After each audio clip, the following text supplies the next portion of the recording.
My days, boy, Fulham play some good football. Willian with an assist, he just came off, but we're not here to talk about Fulham nor Willian. Let's talk about Chelsea news blitz, baby. All right. Here we go, back again on the other side of the coin.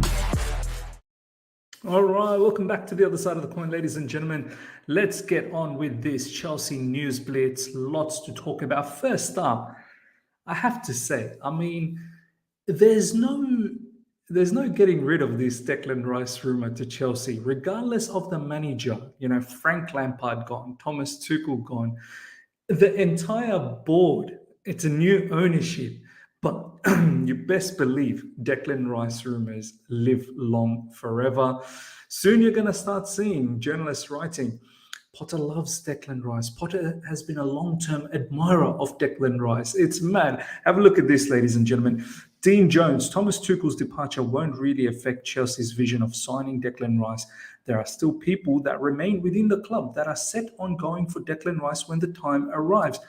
There are still people that remain within the club that are set. Who are these people? Who are these people that remain within the club? Because it's a totally new ownership. It's a totally new board. Who are these new? I can only think of Mason Mount. Mason Mount has to be the only person that is the constant in here. And you know, to think we are linked with so many high-profile DOF, for them to come in and get someone like Declan Rice, I don't think that's going to happen. I mean, look, it may still end up happening because at this moment, the PR for Declan Rice from the journalist is mad. Dean Jones is someone who loves talking about this guy, man, and there are other journalists as well. Someone told me recently, or was it something that I saw maybe on Twitter, that Romain Solina guy, I think the guy who exposes a lot of, like, apparently there are players that pay journalists to write positive stuff about them or, you know, give them links. There's definitely, you know, players that pay like stats publication teams out there money to show good stats. So I don't know, man. I don't know. Like this for me is, man. Off the back of that, I tweeted out. Off the back of this particular situation, I tweeted out saying something like this. I'll show you this. Look at this. Frank gone, Tuchel gone. Now Potter's here. Managers are never constant at Chelsea, but one thing's always constant. You know what it is? Come on, have a guess. Declan Rice to Chelsea rumors are back again. Soon you'll hear Potter loves Rice. It's mad. It really is mad, ladies and gentlemen. Once again, you know, I would be very surprised if Potter gets someone like Declan Rice. From what I've seen in that first match, that deep lying midfielder, and if you look at Brighton as well, Alexis McAllister starting playing that deep lying midfielder, you've got to be very good with the ball. You have to be extremely good on the ball. So as an 8, Declan Rice, but is Declan Rice suited to be a top-notch 8? I don't think so. The 8's under Graham Potter, what I feel. And under anyone, even under Thomas Tuchel, they need to perform.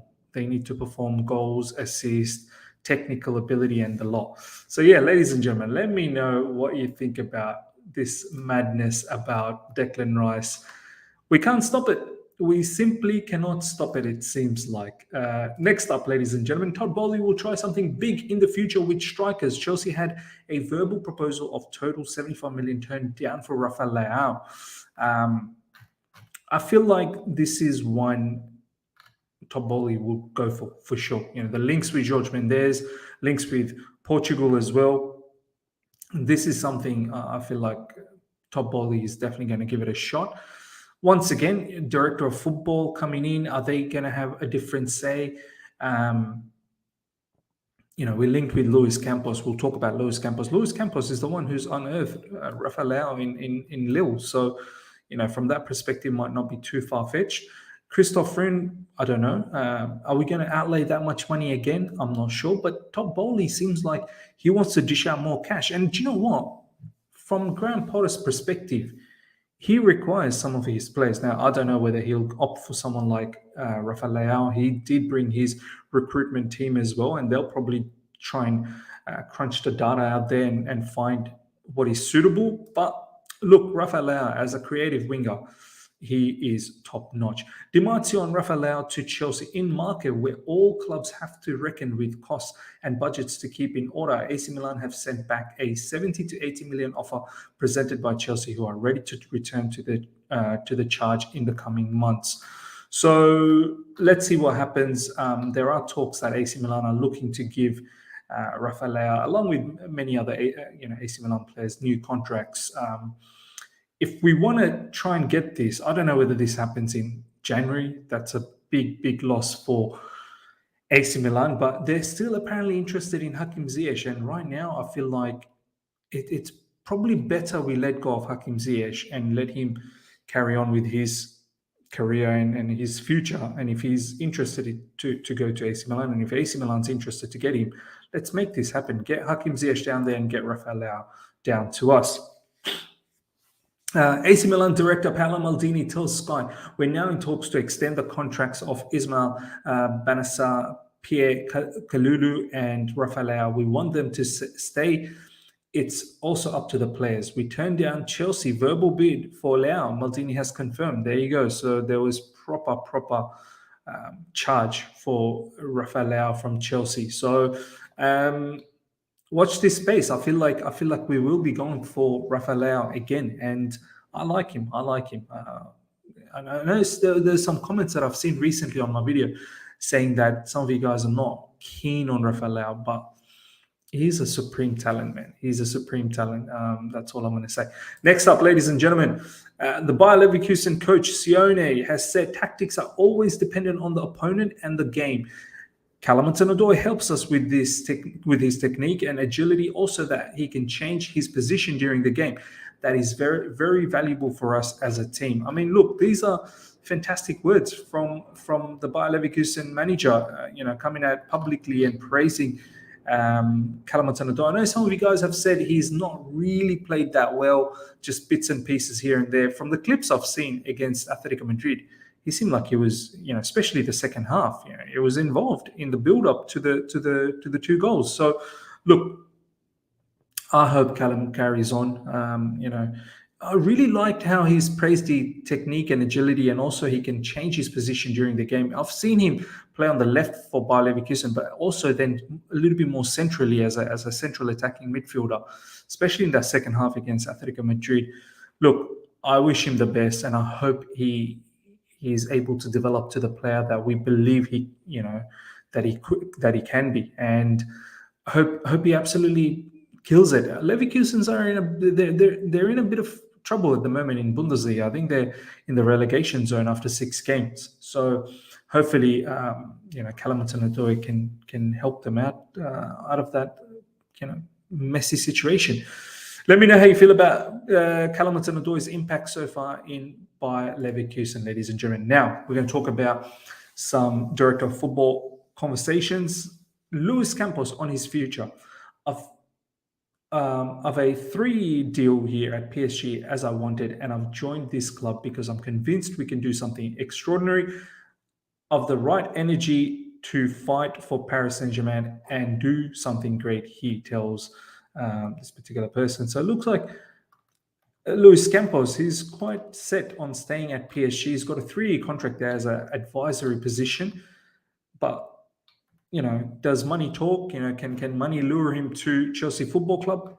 I mean, I'm quite okay with Christoph Froome. His track record is not bad as well. I would love to get Luis Campos. I think that would be phenomenal for us. But, this is what I thought as well. It might be a little bit difficult to get Campos because he's, as you can see, 3-year contract, and he's just started the project there. I just find it difficult that he just lets all of that go and just leaves now. Which will be quite incredible.